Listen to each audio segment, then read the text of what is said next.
Shalom buat kita semua. Fun fact-nya, sebenarnya memang pas jadwal sermon Januari dibagiin, harusnya memang hari ini tuh jadwal aku.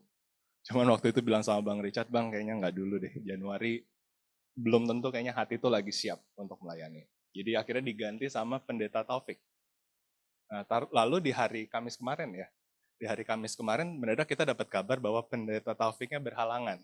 Gitu, berhalangan nggak bisa. Nah, terus somehow akhirnya pas ditanya siapa yang gantiin, kayaknya emang nggak bisa lari. Aku feeling aku langsung kayak ngomong dalam hati, kayaknya emang nggak bisa lari, harus sharing saat ini. Jadi kembali ke jadwal yang semula, Brian yang akan sharing firman Tuhan hari ini, dan semoga hal yang sederhana yang aku pengen coba bagiin ke family semua ini bisa menjadi berkat buat kita, termasuk buat aku secara pribadi. Judul firman Tuhan pada hari ini, Who may receive God's blessing. Siapakah yang akan mendapatkan atau menerima berkat dari Tuhan. Nah, sesaat kalau misalnya melihat judulnya aja, apa vibes yang kita dapetin? Kalau aku rasa seolah-olah pertanyaan ini berkata bahwa gak semua orang itu bisa dapetin berkatnya Tuhan. Seolah-olah bahwa ada syarat tertentu yang harus mungkin kita perbuat untuk bisa memperoleh yang namanya berkat Tuhan. Tapi apakah betul demikian? Ya, nah itu yang aku pengen coba sharing.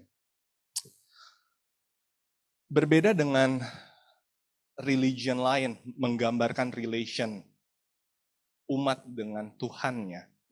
Aku rasa kita sebagai orang Kristen itu punya sebuah relation yang sangat spesial yang berbeda dari religion lain. Hanya di dalam kekristenan kita bisa sebut Allah, Tuhan itu sebagai Bapa, iya nggak? Nggak ada satu agama pun yang menggambarkan Tuhan itu sebagai orang tua atau seorang Bapa. Tetapi bahkan kalau kita baca firman Tuhan, lebih dari sekali Tuhan itu mencoba menjelaskan sesuatu tentang relation yang dia mau dengan kita. Yaitu adalah sebagai Bapa dengan anak. Tuhan bahkan mau kita untuk memanggil dia dengan Bapa. Nah ini sesuatu hal yang berbeda menurut aku yang sangat spesial dari yang namanya kekristenan. Dan memang karena hal ini, karena akhirnya mempelajari firman Tuhan, Tuhan seringkali mendescribe dirinya sebagai Bapa dan mau kita mengenal dia sebagai Bapa. Kalau boleh sharing sedikit family, aku secara pribadi itu mungkin baru bisa lebih mengerti tentang Tuhan, lebih bisa mengerti itu tentang bagaimana Tuhan tuh sayang sama kita. Itu once aku udah punya anak. Jujur aja, ya. Dan bahkan hal ini yang menjadi discussion aku sama Livia, sama istriku. Kita sama-sama sepakat, tentu kita saling sayang satu sama lain, ya kan. Tetapi ada satu hal yang kita sepakati bersama, bahwa gimana pun juga rasa sayang sama pasangan, rasa cinta sama pasangan tuh beda sama rasa cinta sama anak. To be honest. Buat aku nggak pernah ngalamin bener-bener punya apa ya, rasa cinta menyayangi seseorang itu bener-bener yang nggak ada transaksionalnya sama sekali. Natural gitu aja. Natural gitu aja. Bahkan ya yang paling menarik adalah butuh waktu berapa tahun mungkin sampai akhirnya kayak anakku yang pertama, Luisa, itu sudah mulai akhirnya bisa mengerti, udah mulai bisa merasakan bahwa, oh papanya tuh sayang loh sama dia. Sehingga somehow itu perlu waktu yang berlama sampai akhirnya Luisa itu bisa menyayangi aku balik. Bisa datang untuk peluk, cium, dan bilang, I love you papa, aku sayang papa segini katanya serumah gitu. Itu perlu waktu. Tapi faktanya, aku udah sayang sama Luisa jauh sebelum dia menyayangi aku. Ya kan? Dia belum ngerti apa-apa. Bayangin, otak aku udah berpikir apa? Gimana caranya supaya dia bisa hidup enak. Dia sekarang baru TKB mau kelas 1, kita udah mikirin nanti gimana dia akan sekolah di mana, akan kuliah di mana, what should I prepare for her. Dan itu aku sebagai bapak. Di Matius 7 ayat 9 sampai 11. Adakah seorang daripadamu yang memberi batu kepada anaknya jika ia meminta roti? Atau memberi ular jika ia meminta ikan? Jadi jika kamu yang jahat, tahu memberi pemberian yang baik kepada anak-anakmu. Firman Tuhan tuliskan apa? Apalagi Bapamu yang di surga. Ia akan memberikan yang baik kepada mereka yang meminta kepadanya. Nah, ayat ini membuat aku berpikir dan iya ya. Kalau aku aja orang yang jauh dari sempurna banyak dosa, bisa mencintai seorang anak seperti itu. Bisa mencintai seorang anak. Nah, ini kayak Daniel kan belum ngerti. Dia belum tahu papanya sayang sama dia gitu. Tapi udah sayang sama dia. Jauh sebelum anak itu bisa kasih perasaan yang balik ke kita, bahkan melakukan apapun, kita udah mikirin. Jauh sebelum anak itu sadar apa yang dia butuhkan, anak nggak tahu apa yang mereka perlukan, kita orang tua udah berpikir jauh ke depan dan mempersiapkan segala sesuatu. Firman Tuhan bilang, kalau kita aja yang jahat, tahu kasih pemberian yang baik sama anaknya, apalagi Bapamu yang di surga. Jadi makanya sekali lagi, Tuhan itu pengen remind sama kita bahwa Tuhan adalah Bapa kita. Bapa yang kekal, Bapa yang sempurna, yang mencintai kita juga dengan cara yang sempurna. Makanya firman Tuhan tuliskan di dalam apa? 1 Yohanes 4 ayat 19. Bahwa we love Him because He first love us. Tuhan itu adalah Bapa yang gak transactional. Ya. Seringkali kita berpikir atau mungkin kita mempercayai bahwa ada satu hal yang harus kita lakukan terlebih dahulu untuk membuat Tuhan tuh sayang sama kita atau berkenan sama kita. Seringkali kita menjadikan bahkan mungkin pelayanan sebagai alat untuk menyogok Tuhan mungkin. Berpikir dengan demikian Tuhan akan lebih mengabulkan atau lebih memberkati apa yang kita lakukan. Tapi firman Tuhan bilang, kita mengasihi dia because He first love us. Sama seperti Bapak tadi, seorang anak belum bisa mencintai orang tuanya, belum. Butuh waktu yang panjang. Tetapi kita udah mencintai anak itu sebelumnya. Anak itu belum bisa apa-apa, bahkan lebih sering kali nyebelin dan ngerepotin kalau boleh ngomong. But we love them first. Itu Bapak, itu Tuhan. Makanya Tuhan itu bukan Tuhan yang transaksional. Bahkan di ayat yang lain, boleh dibantu next. Di dalam 2 Timotius 2 ayat 13, jika kita tidak setia apa? Dia tetap setia karena dia tidak dapat menyangkal dirinya. Itu Tuhan. Ya. Siapa di sini yang nggak pernah sebel sama anaknya? Apalagi kalau anak udah makin gede. Ini papa mama punya 4 anak dan semua udah lewatin fase teenagers. Senyebelin-nyebelinnya kita diomel-omelinnya, sekita nakal-nakalnya, nggak pernah lo diusir dari rumah, nggak pernah lo berhenti dikasih makan. Thank you loh papa mama. Tapi itu orang tua, benar gak? Yang di sini yang udah kayak gregetan sama anaknya. Ini kayak Luisa juga udah mulai gede, udah mulai melawan nih. Suka nih, kan kadang-kadang kayak datang gregetan gitu. Tetapi nggak ngerubah fakta bahwa dia tetap dicintai.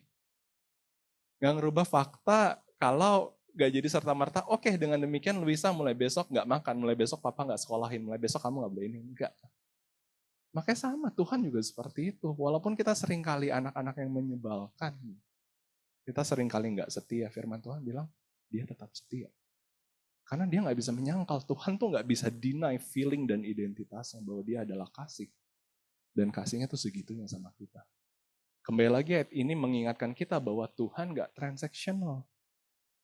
Ya, tuh, makanya next di Matius 5 ayat 45 firman Tuhan katakan apa? Karena dengan demikianlah kamu menjadi anak-anak Bapamu yang di surga yang menerbitkan matahari bagi orang yang jahat dan orang yang baik dan menurunkan hujan bagi orang yang benar dan orang yang tidak benar. Itu Tuhan.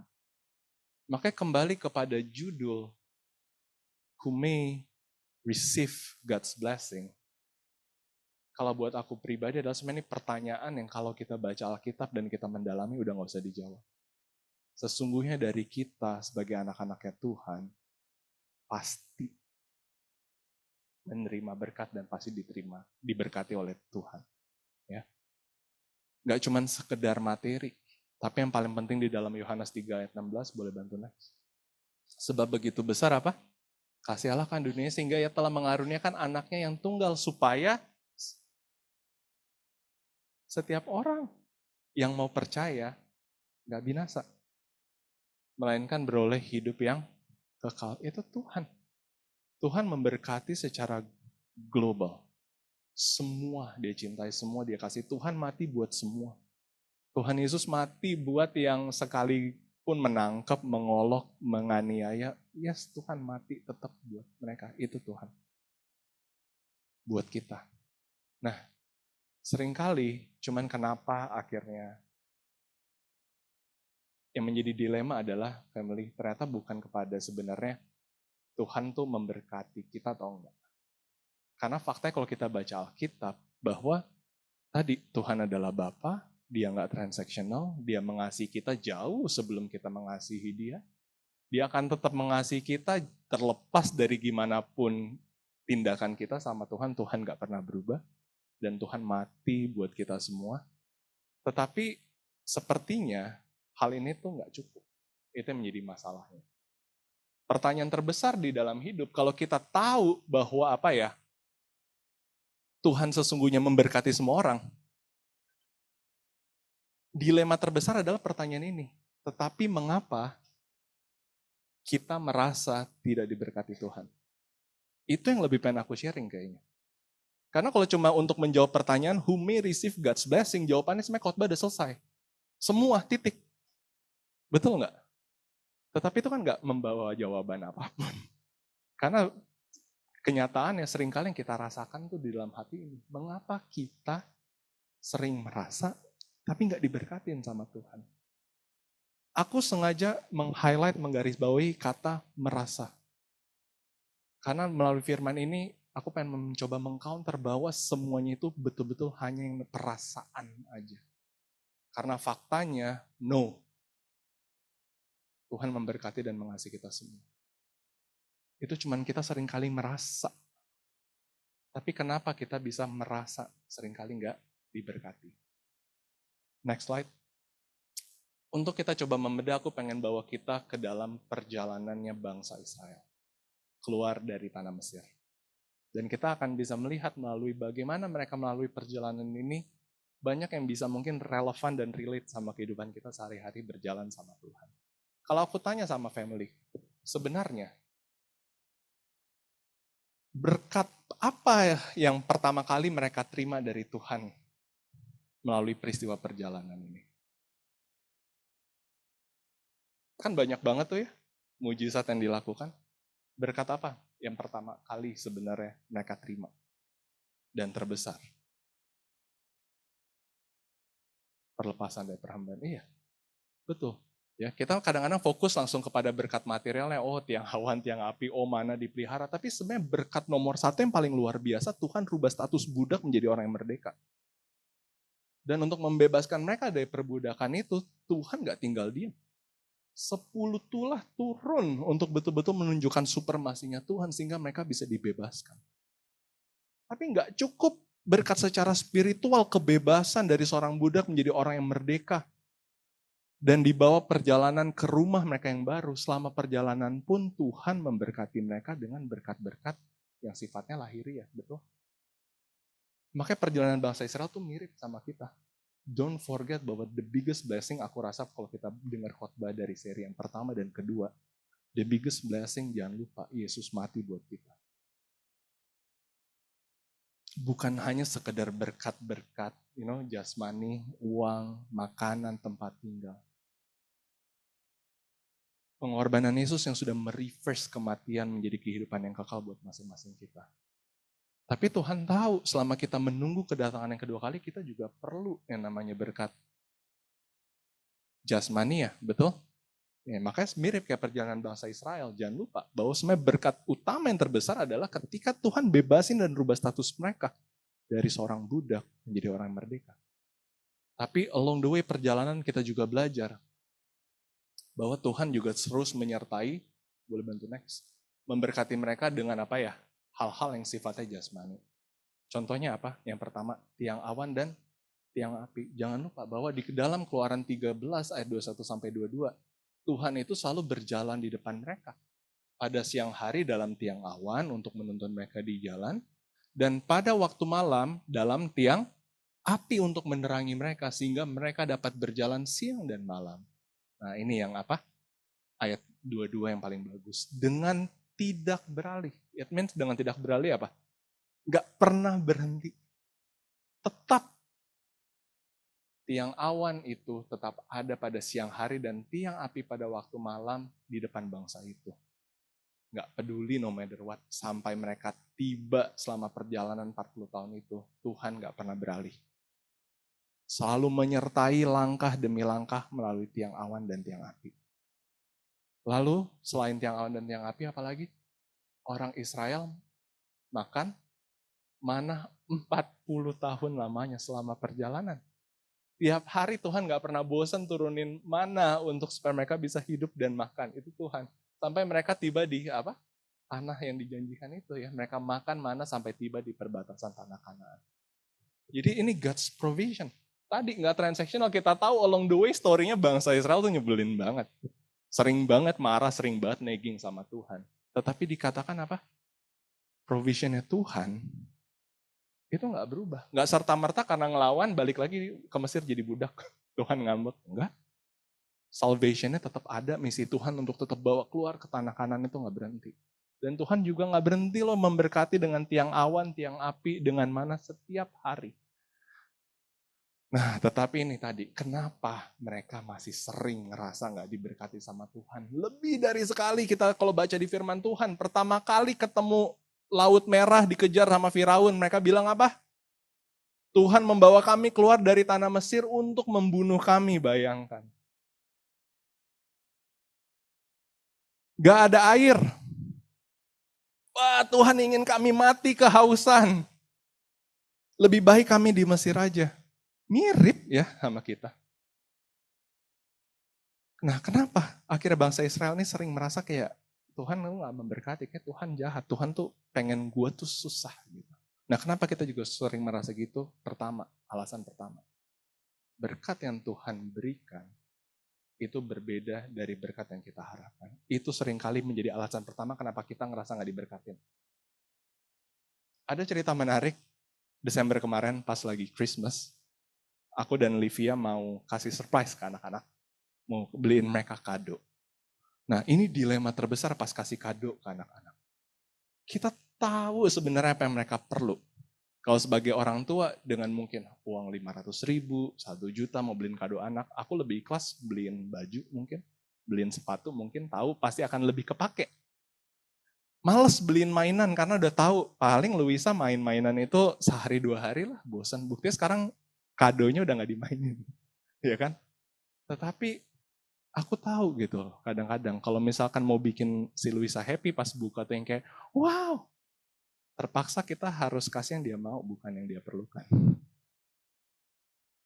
Ya kan? Karena biarpun kita mau kasih sesuatu hal yang sebenarnya bagus buat dia, tapi bukan dia mau, dia akan buka kado itu ya biasa aja. Ya kan?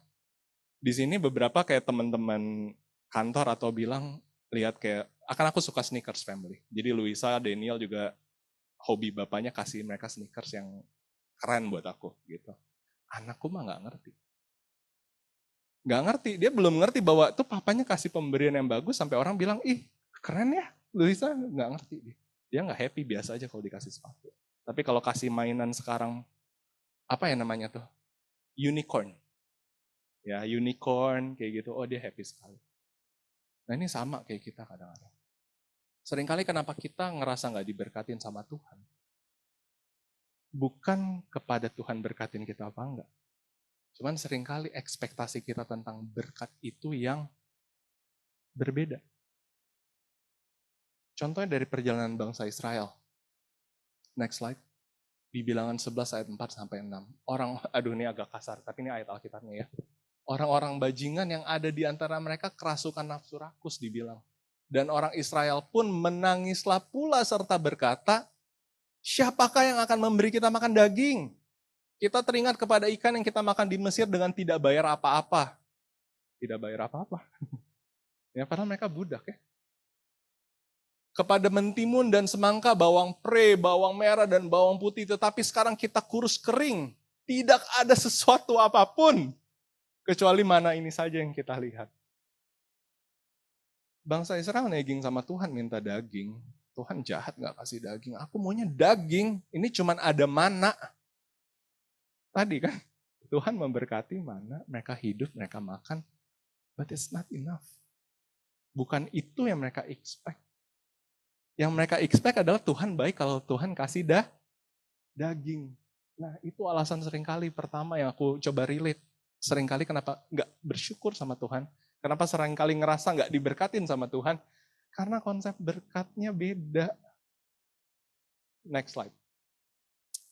Kayak tadi. Sebenarnya family, kalau kita betul-betul mau buka Alkitab dan belajar tentang konteks berkat, 2 minggu lalu Om Edison sharing sama kita. Sebenarnya konteks berkat yang Tuhan promise itu betul-betul apa sih sebenarnya? Pengorbanan Kristus, right? Kehidupan yang kekal, betul? Tapi nggak cukup Tuhan. Betul nggak? Nggak cukup terima keselamatan Tuhan. Mau terima keselamatan plus jadi orang yang paling kaya di bumi dong. Next. Nah, makanya aku pengen sharing. Salah satu alasan yang kadang-kadang adalah greedy. Atau keinginan kita yang unlimited. Dan ayat ini yang paling sering disalahgunakan untuk memenuhi imajinasi kita yang tamak dan greedy. Seringkali kita baca ayat ini tuh seperti ini. Tetapi carilah dahulu kerajaan Allah dan kebenarannya, maka semuanya akan ditambahkan kepadamu. Banyak banget aku dengar yang kata itunya hilang pas dibaca. Coba family, pada saat baca ayat ini kalau kita nggak baca komplit, apa yang ada di imajinasi kita? Oh berarti kalau kita udah dahuluin Tuhan, mencari Tuhan lebih dulu, semuanya akan ditambahkan kepadamu. Betul?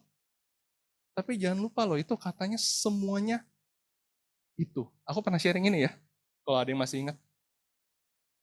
Kalau semuanya akan ditambahkan, ya betul, nggak ada limit semuanya. Tapi kalau udah ada semuanya itu, atau semuanya ini, berarti Tuhan lagi pointing ke satu titik. Kita harus tahu apa yang dimaksud dengan semuanya itu. Next ayatnya. Makanya kalau kita baca ke ayat sebelumnya di Matius 6 ayat 31 sampai 32, sebab itu janganlah kamu khawatir dan berkata apa? Apakah yang akan kami makan? Apakah yang akan kami minum? Apakah yang akan kami pakai? Semua itu. Jadi semua itu tuh apa? Yang kita makan, yang kita minum, dan yang kita pakai. Semua itu dicari bangsa-bangsa yang tidak mengenal Allah. Akan tetapi Bapamu yang di surga tahu bahwa kamu memerlukan semuanya itu. Memerlukan makan, memerlukan minum, memerlukan pakaian. Makanya kalau kita akhirnya baca lanjut Matius 6 ayat 33, makanya carilah dulu kerajaan Allah dan kemuliaannya, maka semuanya itu. Kalau kita makanya reflect ke perjalanan bangsa Israel, firman Tuhan bilang loh, selain Tuhan turunin mana, sepatu mereka, alas kaki mereka, itu nggak pernah rusak, nggak pernah lapuk selama 40 tahun. Nike tuh kalah. Serius. Karena kalau misalnya yang suka koleksi sneakers tahu, Nike Air Jordan 4, Air Jordan 1, kalau cuma ngendep di lemari, nggak pernah dipakai, tunggu 5-6 tahun, solnya akan ladus, hancur kayak debu. Kalah Nike. Sama cuman kasut yang Tuhan kasih ke bangsa Israel. 40 tahun perjalanan gak pernah rusak. Jadi makanya yang Rasul Paulus bilang itu kan benar. Asal ada makanan dan pakaian, cukuplah. Jadi kalau kita mau ngomong biblical family, gak gampang. Brian juga agak susah tuh untuk bisa ngomong benar-benar Tuhan asal ada makanan dan pakaian, cukuplah. Tapi kalau memang kita bicara berkat yang konsep yang Tuhan janjiin sebenarnya. Tuhan sudah berikan keselamatan. Dan kalau untuk makan, minum, sustain kehidupan kita sehari-hari. Untuk punya pakaian, untuk kita pakai. Tuhan janji akan provide loh buat kita. Kita pernah mengalami susah sekeluarga. Memang makanan yang dimakan berbeda, tapi nggak pernah nggak makan, amin. Aku pernah punya experience ya, dari SD pas mungkin waktu itu kita lagi maju bisa ulang tahun ajak anak-anak, teman-teman sekolah makan di Plaza Senayan di mana. Tapi ada titik di mana waktu itu jatuh, kita cuma rayain birthday, aku ingat kelas 2 SMP, mama masak mie goreng, mie goreng telur sama perkedel kentang, itu birthday food. Tapi kita tetap makan. Itu tetap berkat. Tapi seringkali apa? Kita expect-nya lebih. Kenapa seringkali kita ngerasa nggak diberkatin? Karena terlepas Tuhan udah mati buat kita, keselamatan, sebenarnya Tuhan provide kehidupan kita. Buat kita nggak cukup, kita mau asal ada makanan dan pakaian cukuplah. Kita bilang sama Tuhan, tunggu dulu Tuhan, makanan yang kayak apa dulu baru cukup. Tunggu dulu Tuhan, pakaian seperti apa dulu yang cukup. Makanya seringkali ngerasa nggak diberkatin.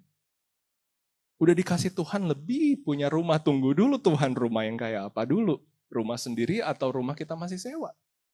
Tunggu dulu Tuhan, kalau udah rumah punya sendiri, rumah yang masih 1 lantai atau rumah yang 600.000 meter. Betul? Karena konsep berkatnya nggak pernah klik apa yang Tuhan janjikan, Tuhan kasih sama kita harapin. Makanya seringkali kita ngerasa nggak diberkatin sama Tuhan. Padahal sesungguhnya Tuhan itu memberkatin kita dengan luar biasanya. Terus salah nggak kalau gitu masih expect diberkati lebih, menjadi orang yang kaya? Enggak. Tetapi di dalam firman Tuhan kita harus tahu, memang ada berkat yang memang secara natural pasti Tuhan provide tanpa kita melakukan apa-apa sekalipun. Tetapi jangan lupa bahwa Tuhan itu juga menciptakan yang namanya hukum alam. Kita seringkali berpikir bahwa hukum alam itu berarti terjadi natural, bukan campur tangan Tuhan. Enggak loh. Bagaimana dunia ini bekerja, hukum alam, itu Tuhan yang ciptain. Jadi sesuatu hal yang melawan hukum alam itu mujizat. Dan Tuhan nggak terus lakuin mujizat. Kita harus sadar itu. Makanya boleh nggak menjadi kaya? Ya boleh. Tetapi sebenarnya bukan itu loh yang di-promise. Berkat yang pasti Tuhan provide. Itu pilihan, kita mau kerja keras, kita mau menambah kapasitas, lalu kita juga mau bijaksana menggunakan uang kita, financial management. Tapi seringkali itu yang kita akhirnya menjadi patokan, diberkatin apa enggak. Oh, lihat orang yang lebih kaya berarti dia yang diberkatin, saya enggak. Padahal sebenarnya memang Tuhan kalau secara Alkitab nggak pernah promise bahwa semua orang akan menjadi kaya. Tapi Tuhan promise semua orang pasti selamat kalau mau percaya sama dia.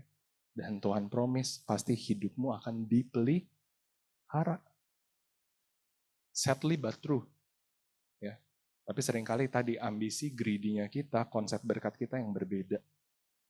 Sehingga seringkali akhirnya kita merasa nggak diberkati. Poin kedua yang seringkali membuat kita merasa nggak diberkati apa? Kita seringkali tuh fokus terhadap masalah, bukan kepada berkatnya.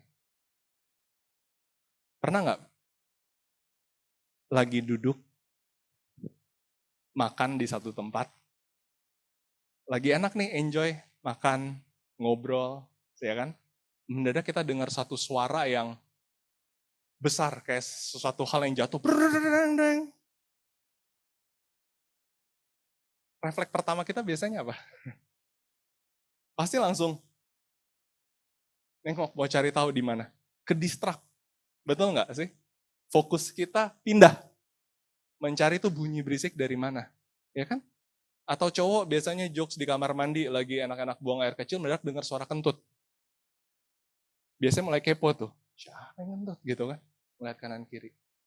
Fokus. Kenyataannya manusia tuh fokusnya gampang ke distract. Nah, alasan kenapa seringkali kita juga merasa nggak diberkatin, karena fokus kita seringkali terhadap masalahnya, bukan terhadap berkatnya. Coba next slide. Kayak tadi, kenapa aku buka dulu untuk menggambarkan perjalanan bangsa Israel? Memang perjalanan bangsa Israel tuh mau dibilang mudah tuh juga enggak. Banyak tantangan yang mereka hadapin. Kayak tadi, dihadapin Laut Merah, dihadapin kekeringan, dan lain-lain. Tetapi nggak ngerubah fakta sebenarnya, di tengah perjalanan, di tengah apapun yang terjadi, mana selalu turun, tiang awan dan tiang api selalu ada. Jadi semua kejadian yang terjadi itu terjadi di bawah tiang awan dan tiang api, yes. Tetapi ketika hal itu terjadi, fokus mereka bukan melihat ke atas. Fokus mereka bukan melihat kepada, walaupun ini terjadi, ini ada Tuhan. Tetapi fokus mereka hanya kepada masalah yang sedang terjadi dekat mereka. Bahkan yang lebih menarik lagi family, akankah mereka menghadapi yang namanya kekeringan air kalau mereka nggak keluar dari tanah Mesir? Akankah mereka menghadapi tantangan yang mereka hadapi selama perjalanan kalau dari awal mereka nggak pernah dibawa keluar dari tanah Mesir? Enggak kan? Enggak loh. Masalah itu terjadi, masalah itu ada karena mereka sudah keluar dari tanah Mesir. Dalam artian apa? Seringkali juga kalau kita nggak sadar, banyak masalah yang kita hadapin itu sebenarnya karena ada berkat loh sebelumnya. Contoh biar kita lebih mengerti. Semua di sini kan pasti kalau kerja sebagai profesional maunya jadi direktur, kalau perlu direktur utama. Kalau kita bekerja secara profesional, betul? Kalau kita punya bisnis, pasti kan pengen punya customer sebanyak-banyaknya biar cuan, betul? Tapi tahu nggak, siapa yang di sini mungkin punya bisnis menyadari betul sebenarnya makin banyak customer, itu tingkat pusingnya makin susah. Nah ini serba salah gitu ya kan. Livian kan sekarang bantu pembukuan misalkan di Purwadika. Giliran transaksinya sedikit misalkan pusing. Aduh gimana nih, transaksi hariannya sedikit banget uang masuknya, pusing. Giliran transaksinya banyak uang masuk, pusing juga. Aduh banyak banget ya kerjaannya gak habis-habis jurnalnya. Nah itu tuh manusia, itu tuh kita, bener gak? Kita seringkali gak sadar masalah yang kita komplainin, yang kita lagi negingin, itu tuh sebenarnya karena ada berkat loh sebelumnya. Yang di sini ngeluh kerja capek, kita capek kerja karena punya kerjaan. Kalau ngapa yang mau dieluhkan? Tapi giliran gak punya kerja juga ngeluh. Kita komplain makanannya kurang enak. Kita bisa bilang makanan kurang enak karena ada makanan. Kita bisa bilang baju kita kurang bagus karena kita punya baju. Seringkali betul gak sih? Masalah yang timbul tuh karena ada berkatnya. Kalau enggak, gak ada yang dikomplain. Yang tadi mau jadi direktur. Kerja tuh urusin diri sendiri lebih gampang. Daripada kerja urusin banyak anak buah. Ngejarin report. Wah, susah, ya kan? Tapi kan pas pertama kali dipromosin semua senang. Asik, income lebih besar. Asik, jabatan lebih itu. Tapi nanti ada masalah ya kan? Ada tantangan. Negging juga gak bersyukur. Padahal lupa itu masalah tuh datang karena ada berkatnya loh. Anak gue nyebelin banget sih, lupa. Ada anak yang nyebelin karena punya anak, kalau enggak. Jadi makanya kadang-kadang Tuhan nanya mungkin mau kamu apa? Enggak dikasih kesel, dikasih juga tetap marah. Kenapa semua itu terjadi? Karena fokus. Seringkali akhirnya kita ngerasa, ya Tuhan gini ya sama kita. Karena kita fokusnya selalu sama masalah. Sedangkan masalah fokus itu terkadang jadi masalah hidup dan mati. Contoh istri Lot. Istri Lot menjadi tiang garam karena memilih untuk matanya diarahkan fokus ke belakang, ke Sodom dan Gomora. Bukan fokus sama perjalanan yang Tuhan mau bawa mereka keluar dari sana. Jadi hati-hati sama yang namanya fokus. Saat ini, ya memang ibaratnya kayak di keluarga kita dari awal tahun sampai sekarang sudah ada 4 family member yang lagi diopnam di rumah sakit. Diawali awal tahun Beren masuk rumah sakit. Beren keluar dari rumah sakit hari Minggu sore kemarin. Brandon masuk rumah sakit kena influenza A.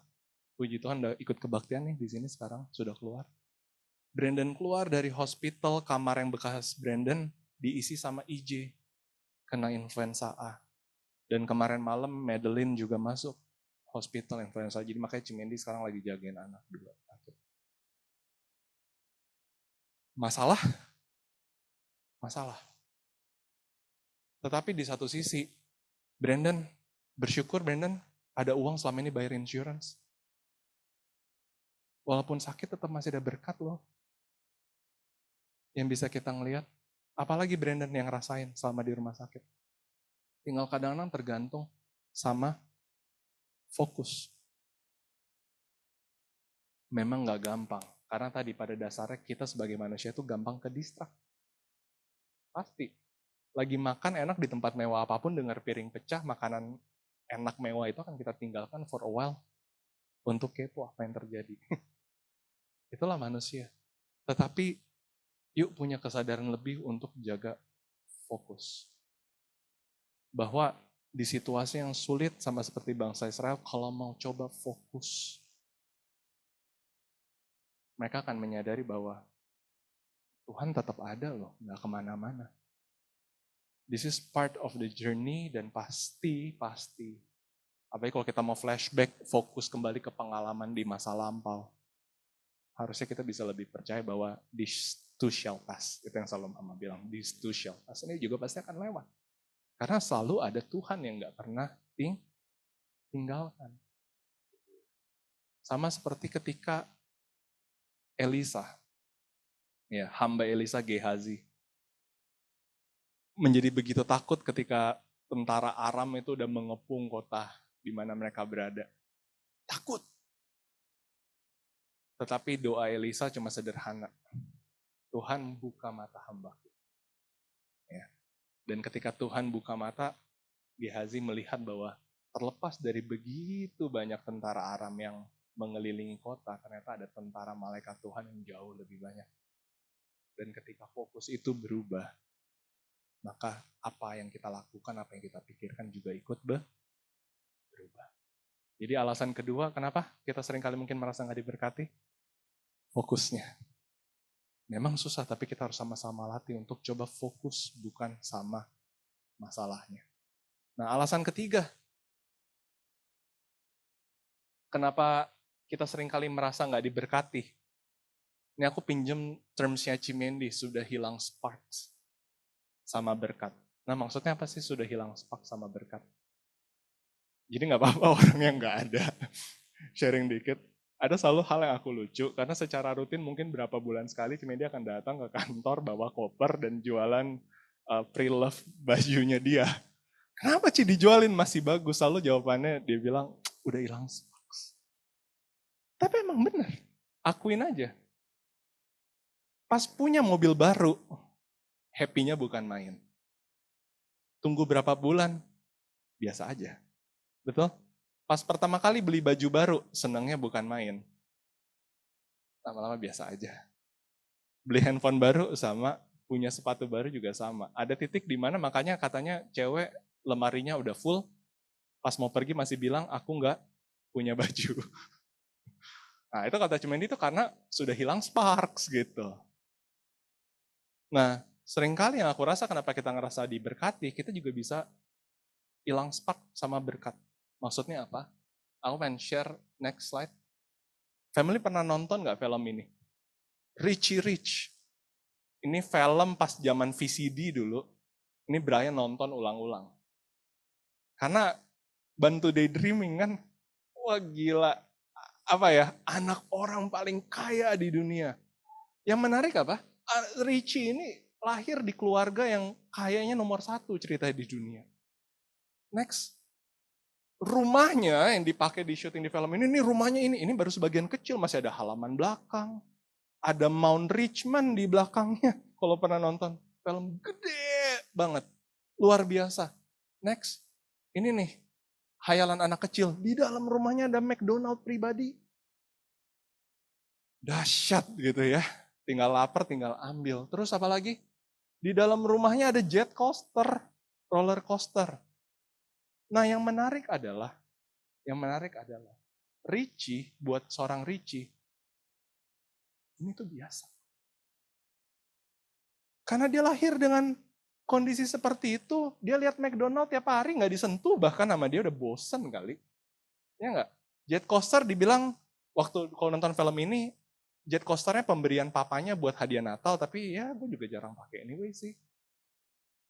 Yang menarik adalah melalui film ini, pas teman-teman barunya ini datang, mereka dari keluarga yang B aja, keluarga pekerja di pabriknya papanya. Pas datang lihat rumahnya Richie, kagumnya bukan main. Pas lihat McDonald ada di dalam rumah, amaze-nya bukan main.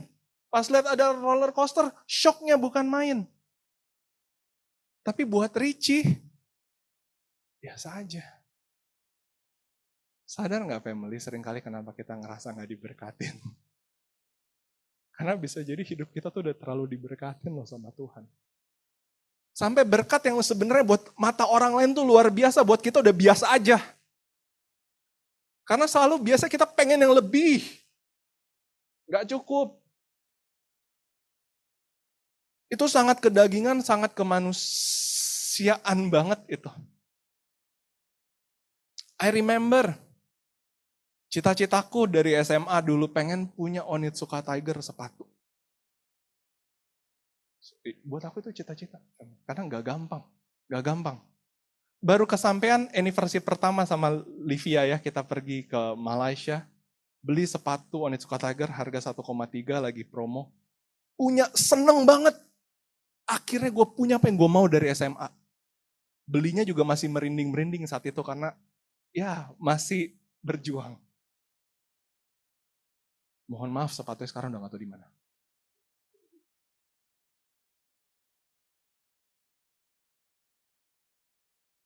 Nyolong Onitsuka, bukan nyolong, minta Onitsuka papa satu, itu pun jarang dipakai.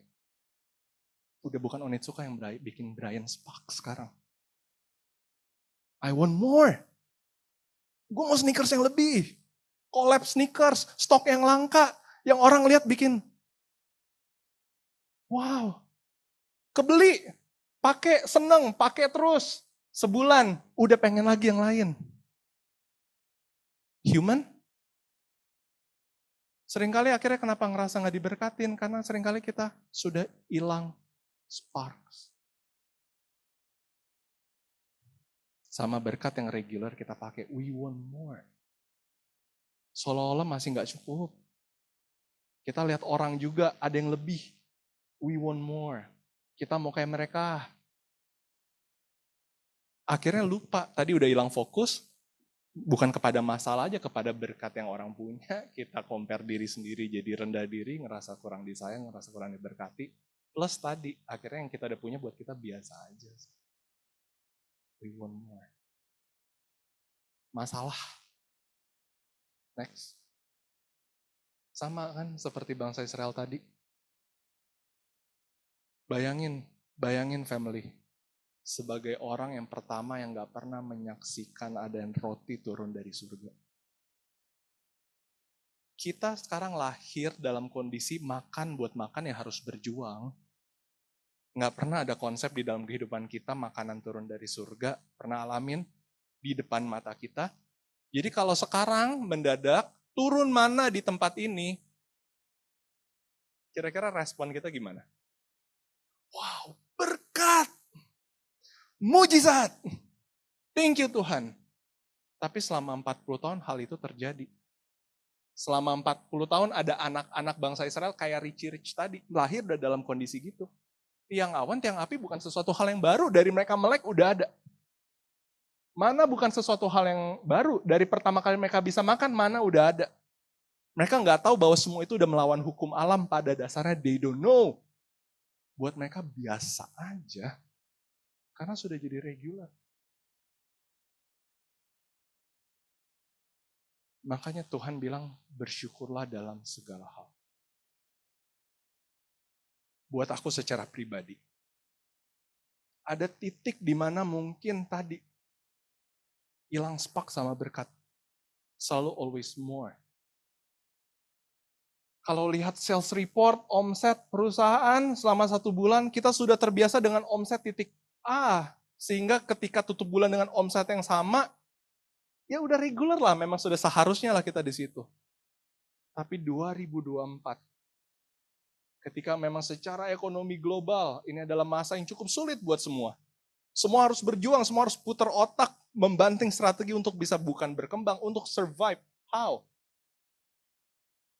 Masalah dan tantangan yang terjadi. Memang kalau kita mau fokus kayak, aduh kenapa sih harus alamin hal yang tough lagi gitu loh. Gak bisa apa, udah tinggal terbang terus dan meroket. Tapi aku secara pribadi akhirnya bisa melihat dan bersyukur. Bahwa karena hal itu terjadi, sensitivitas terhadap berkat itu kembali.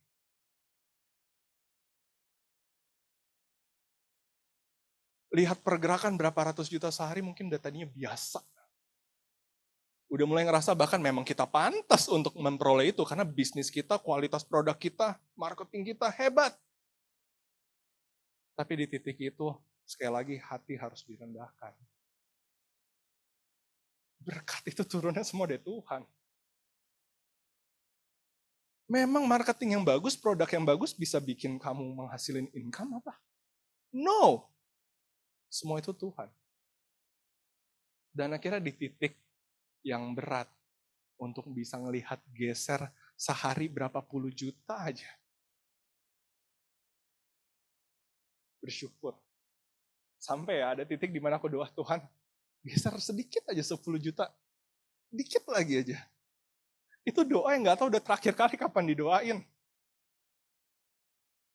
Tahu gak emang? Tapi itulah mengucap syukur dalam segala hal. Kalau harus dihadapin tantangan yang baru lagi. Kadang-kadang Tuhan mungkin udah ngeliat kita terlalu lost. Udah terlalu lost kita. Kita udah ngerasa kayak, tapi di titik itu kembali diingetin lagi. Semuanya itu God's provision. Sensitivitas itu jadi peka. Kita bawa sadar betul hidup kita tuh ada di tangan Tuhan. Semua tuh karena Tuhan. Ya. Jadi makanya untuk menutup firman ini, kita coba sama-sama jawab. Sebenarnya siapa sih yang akan menerima berkat Tuhan? Semua kita. Tetapi permasalahan seringkali kita yang ngerasa gak diberkatin, merasa.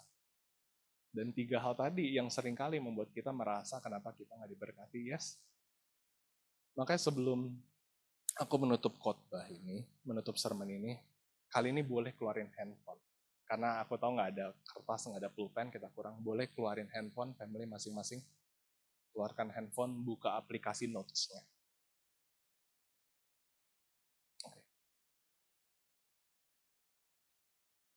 Udah? Semua udah buka aplikasi notes-nya? Notes?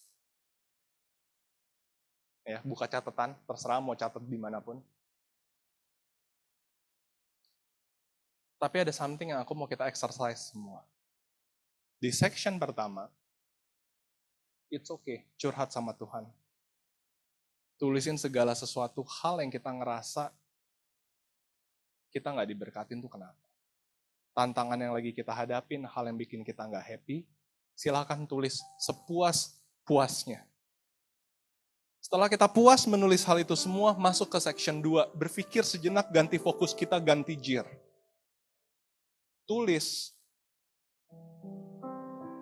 berkat yang kita mungkin selama ini juga nggak notice, kita rasakan, kita dapetin, kita terima. Tulis.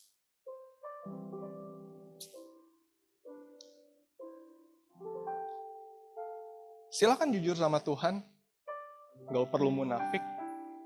Apapun hal yang mengganggu, apapun yang bikin hal kita gak happy, tulis. Tapi setelah kita puas curhat sama Tuhan, ngeluh sama Tuhan, di section kedua, ganti gear kita. Lihat perjalanan hidup kita sampai detik ini dan tuliskan hal-hal yang kita bisa mengucap syukur atasnya. Berkat yang mungkin selama ini kita udah punya, kita udah terima, kita udah dapetin, tapi gak pernah kita mention untuk ucap syukur sama Tuhan karena tadi kita gak pernah fokus ke sana, kita mungkin juga ngerasa itu biasa aja, hilang spark, tapi sungguhnya itu berkat yang bisa kita ucapkan syukur buat Tuhan. Tulis. Dan coba bandingkan. Coba cross check. Pada saat kita lihat satu-satu list naggingnya kita sama Tuhan, coba tanya di dalam hati kita, masalah ini timbul karena ada berkat yang sebelumnya kita peroleh atau enggak? Kalau sekarang kita lagi pusing, kita lagi ngeluh, kenapa bisnis kita A, B, C, coba consider, masalah ini timbul karena saya punya bisnis apa enggak ya?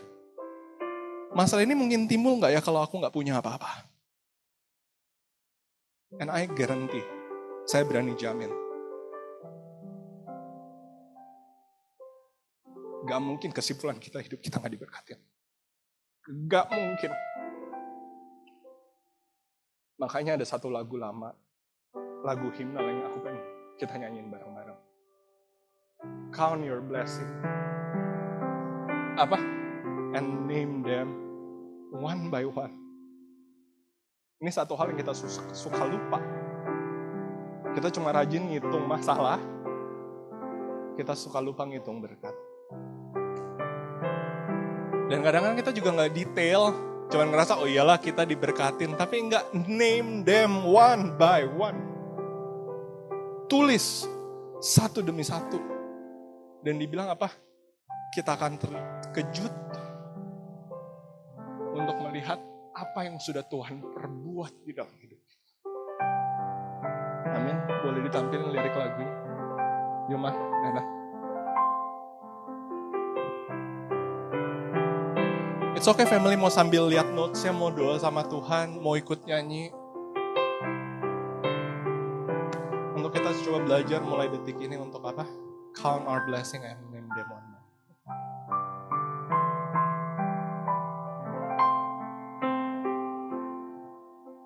When upon life's below you are tempest tossed, when you are discouraged, thinking all is lost, count your many blessings, name them one by one, and it will surprise you what the Lord hath done.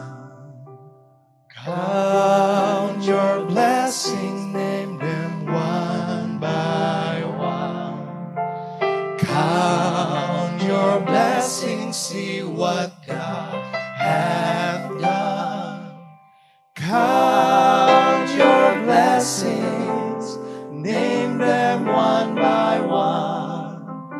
Count your many blessings, see what God hath done. Amin family. Yuk kita sama-sama berdiri yuk. Kita nyanyiin lagu ini dari awal. Ayat pertama. Are you burdened with a load of care? Does the cross seem heavy you are called to bear? Count your many blessings, every doubt will fly, and you will be singing as the days go by.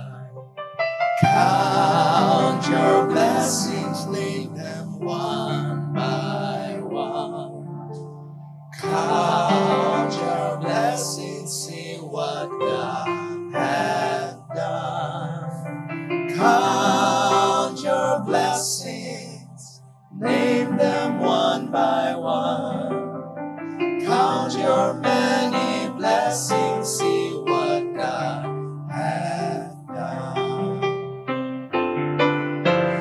Count your blessings, name them one by one. Count your blessings, see what God hath done. Count your blessings, name them one by one. Count your many blessings, see what God hath done. Count your blessings. Count your blessings, name them one by one.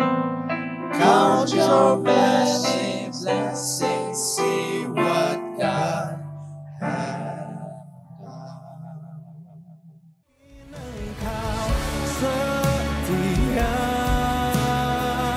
takkan berubah batu selamanya. Walau banyak yang